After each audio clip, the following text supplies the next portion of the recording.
L'énigme autour de la puissance de Mihawk. Tiens, tiens, tiens. Ça vous tente de rire un petit peu? Est-ce que vous voulez rire avec moi ou pas? L'énigme autour de la puissance de M le maudit. Ah, ce soir, c'est full problème. Anglophone, Mihawk. C'est parti. Mihawk, le personnage le plus controversé de One Piece, qualifié de fraude par certains et de God par C'est nous. d'autres. Voyons ensemble pourquoi ce personnage fait autant débat dans la communauté One Piece. A-t-il le niveau Yonko? Est-il une fraude? Qui est supérieur Regardez l'image. entre Mihawk dans la communauté One Piece? A-t-il le niveau Yonko? Est-il une Regardez. Il est en train de peindre son épée, cette fraude. fraude? Qui est supérieur entre Mihawk et Shanks? Est-il réellement le meilleur savoir au monde? Étudions avec précision tout ce qui en... Je taffe dans 5 heures, mais les problèmes m'empêchent d'aller dormir. Ah, t'aimes trop ça, frérot. Après, il y aura la rediff, hein, frérot. Il y aura sur Prime, hein, donc au pire, si tu dois aller taffer, il y aura tout rapidement. Mais je te comprends, frérot. Les problèmes, on aime trop ça. De toute façon, voilà. Moi, personnellement, je suis accro aux problèmes. J'aime trop ça. Voilà. Qu'est-ce que vous voulez que je vous dise? C'est tout. Hein. Il y en a qui aiment pas du tout les problèmes. Moi, je kiffe. Voilà. englobe ce personnage solitaire et rempli de mystères. Allez, let's go, c'est parti. Mihawk est un personnage très puissant. Introduit très tôt dans l'œuvre au chapitre 50. Mihawk est un personnage très puissant. Tu sais, le mec qui abuse, le mec qui veut le chier dessus d'entrée. Non, ça dépend. Ce qu'on entend par très puissant. Si tu me dis que Zoro est très puissant, oui, Mihawk est très puissant. Si tu me dis que Kaido est très puissant et que Zoro n'est pas très puissant, bah du coup non, il est pas très puissant, il est juste puissant. Lors de l'arc Baratie, Œil de Faucon est le premier Shichibukai à être introduit dans l'histoire. Il est directement introduit avec le titre du plus grand escrimeur du monde, un titre qui le mettrait par défaut au-dessus de personnages comme Shanks, Vista, Fujitora et Oula! Shiryu. Dans les Vivre Card Visual Dictionary, il est décrit comme un homme qui, même avant la grande ère de la piraterie, est devenu populaire en affrontant des sabreurs de plus en plus puissants, jusqu'à... Voilà, le mec, il était connu à l'époque, tout comme Moria était connu à l'époque, tout comme plein de Shichibukai étaient connus à l'époque, mais bah, le mec, il a échoué, parce qu'un Shichibukai, c'est un mec qui a échoué pour 3/4, voire plus des Shichibukai. Un Shichibukai, c'est quelqu'un qui a échoué dans la haute piraterie. Il voulait être roi des pirates, il a échoué. Crocodile voulait être roi des pirates, a-t-il réussi? Il a échoué.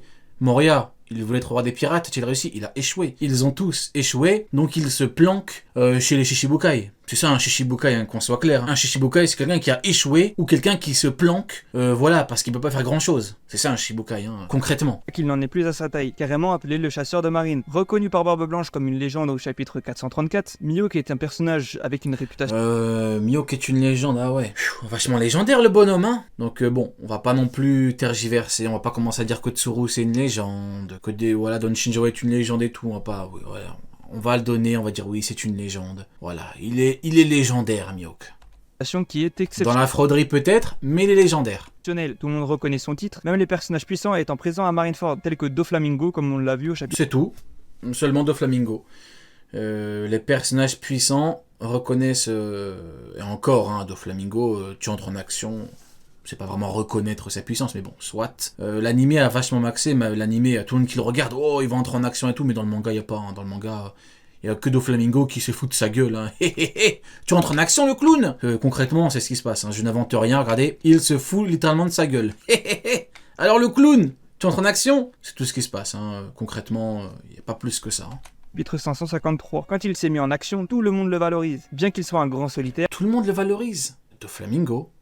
c'est un personnage qui crée la crainte. Quelqu'un qui n'hésite pas à rentrer sur un territoire de Yonko, comme on l'a Parce que Yonko est son pote. observé au chapitre 96, en effrayant de nombreux membres de l'équipage de Shanks. Il a effrayé les randoms.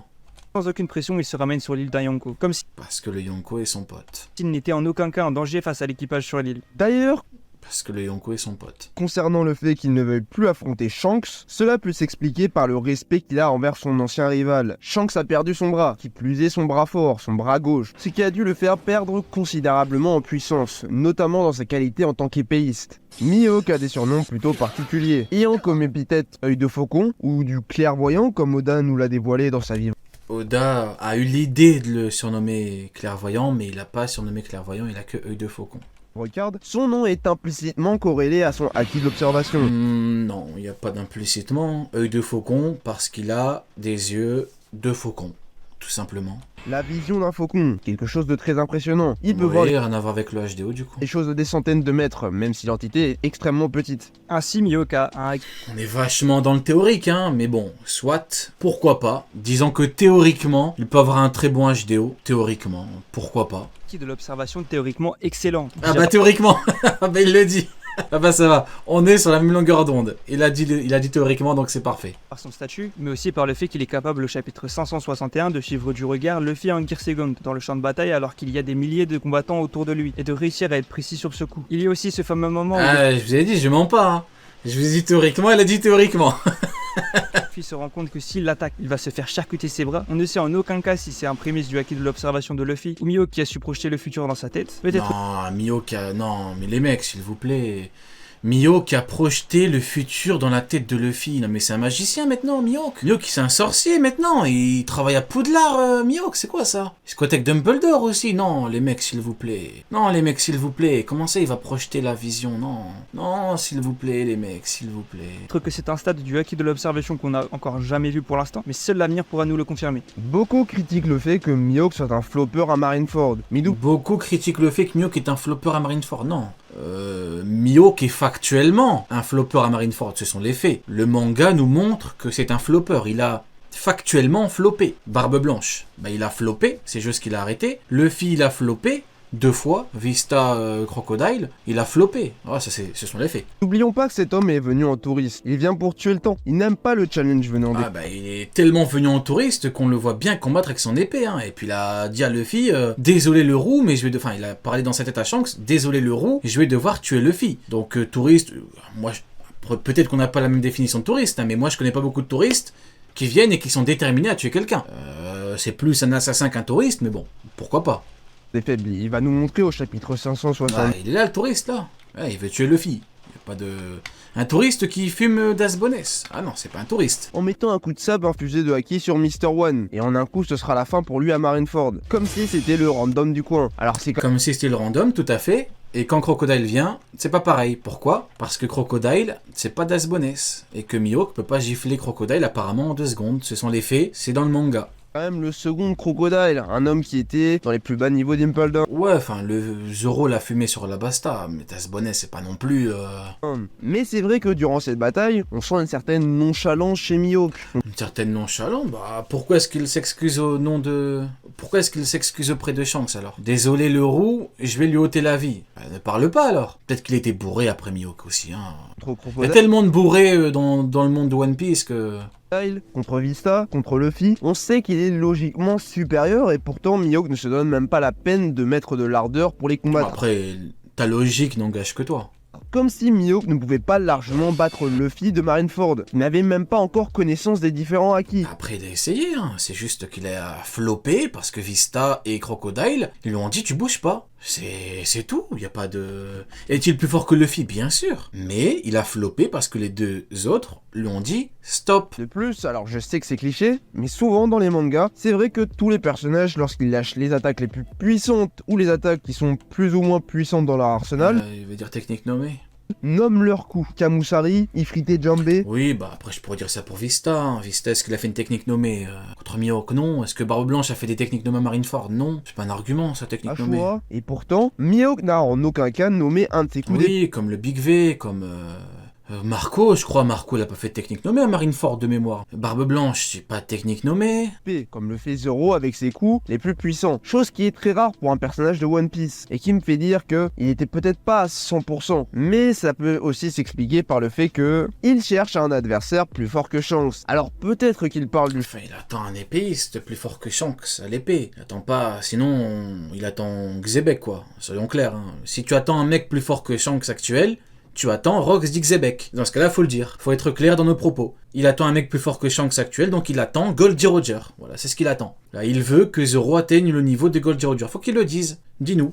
Du Shanks actuel, ou peut-être qu'il parle aussi du Shanks du passé avant. Mais oui, du Shanks du passé, c'est écrit dans la Vivre Card. Devienne empereur, il y a 12 ans, où il avait encore une prime très proche de 1 milliard de berries. Ça, on ne sait pas vraiment, c'est assez flou. Le plus grand épéiste du monde est un homme craint, tellement dangereux qu'on lui attribue une prime après dissolution des Shichibukai de 3,590 milliards de berries. Une prime étant supérieure à des Yonko tels que Luffy, ou encore Baggy Digo, qui est très impressionnant car Mihawk, contrairement à Luffy et Baggy, est un homme qui a... Oui, et Crocodile a une prime de 2 milliards, tout comme Barbe Noire qui était empereur et qui avait un équipage du niveau 6 d'Impel Down, qui avait les territoires de Barbe Blanche, qui avait le fruit de Barbe Blanche. Bon, est-ce que ça fait de Crocodile un niveau empereur? Bah non. Donc est-ce que ça fait de Mihawk un niveau empereur? Bah non. Et si tu me dis oui, bah pourquoi pour lui oui et pour Crocodile non?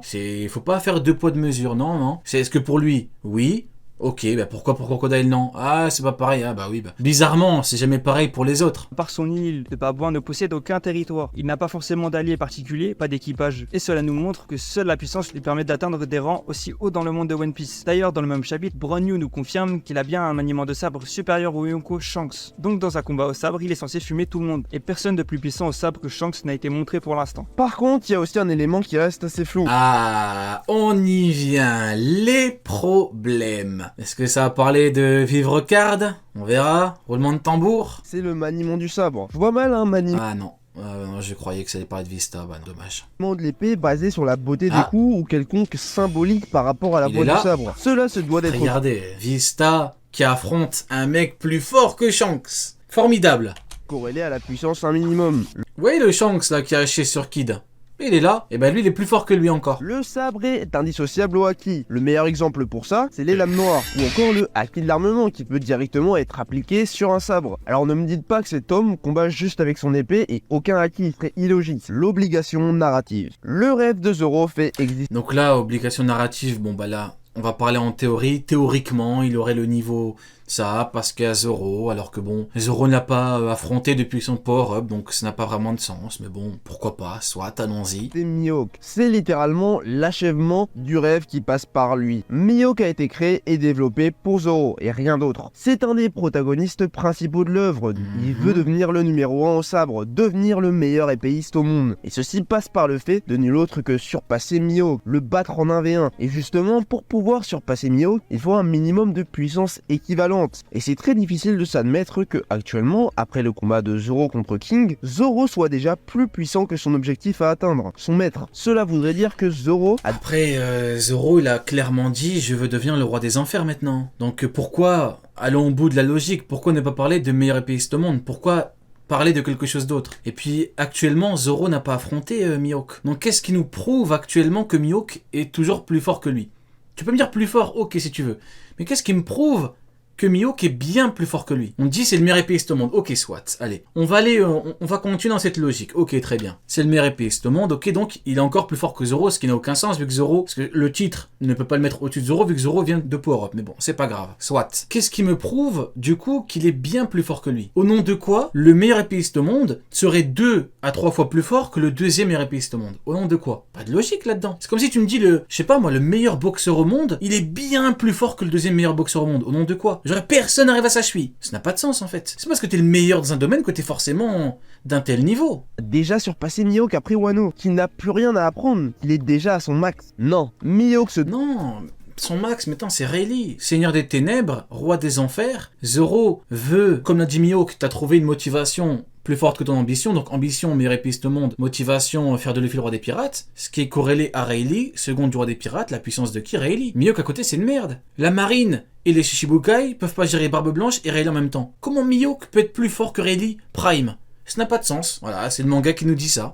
doit d'être supérieur pour qu'il dépasse son niveau. Maintenant, si on veut s'arrêter à c'est l'objectif final de Zoro et niveau Yonko, bon bah pourquoi pas. Si vous voulez, il y a 1000 éléments qui nous disent que non, il y a un truc théorique qui nous dit que oui, bah pourquoi pas. Allons dessus.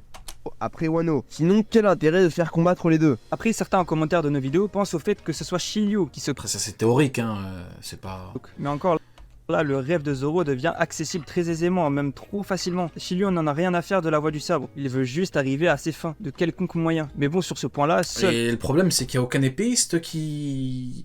Enfin, on connaît qui en a quelque chose à foutre de la voie du sabre en fait, il n'y en a pas beaucoup.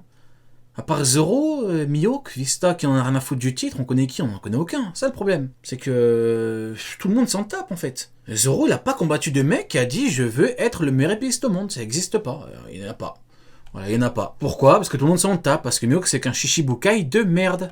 Seul Oda pourra nous répondre. Ça reste encore trop lointain et flou pour s'avancer sur ce cas précis. Bref, je pense que Zoro a encore des progrès à faire et notamment sur sa maîtrise de Enma et son acquis des rois. Donc Mihawk doit lui faire passer ce palier. Rendez-vous compte, hein, actuellement Mihawk il a même pas encore le haki des rois. Actuellement il a même pas encore ce fou. Hein.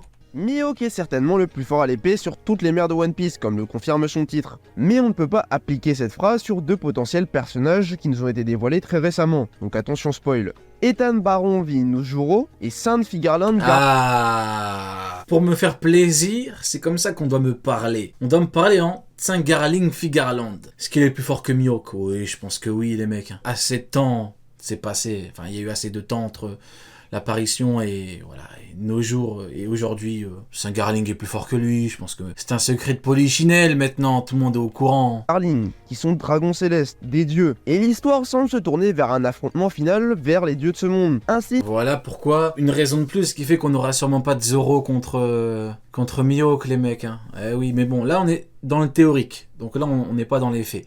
Mais si on veut parler théoriquement, ah oui, Zoro peut affronter d'autres mecs plus forts que lui. Hein. ce serait l'étape après être devenu le meilleur au sabre pour Zoro, se confronter aux dieux, et en se rendant compte que, dans ces lieux considérés comme purs, se trouvent des combattants encore plus forts que tout ce qui se trouve sur les mers. Des hommes si forts, mais séparés par le fait qu'ils soient isolés sur une terre sainte, les rendant inconnus pour de simples mortels. Ce qui rendrait là Zoro le meilleur sabreur de la planète. Mais bien que beaucoup de points nous valorisent le personnage de Mihawk, les faits en termes de combat eux-mêmes qui nous ont été montrés et certaines facettes du personnage nous font douter de la puissance de l'individu. Eh oui, regardez, tout est là, j'ai même pas besoin de parler, tout est là. Le Big V, le pire ennemi de Mihawk. En lui-même. Mihawk est un personnage très mal valorisé par Oda. Le problème avec Attendez.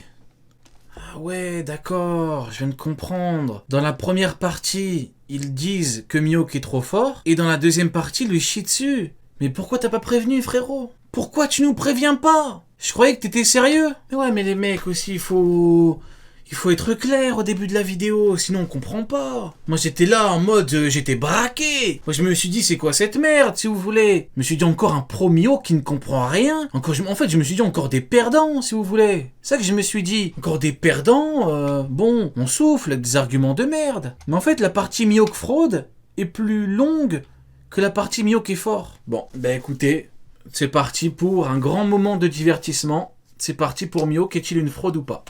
Mihawk, c'est que son titre Je suis là pour fact-checker les mecs.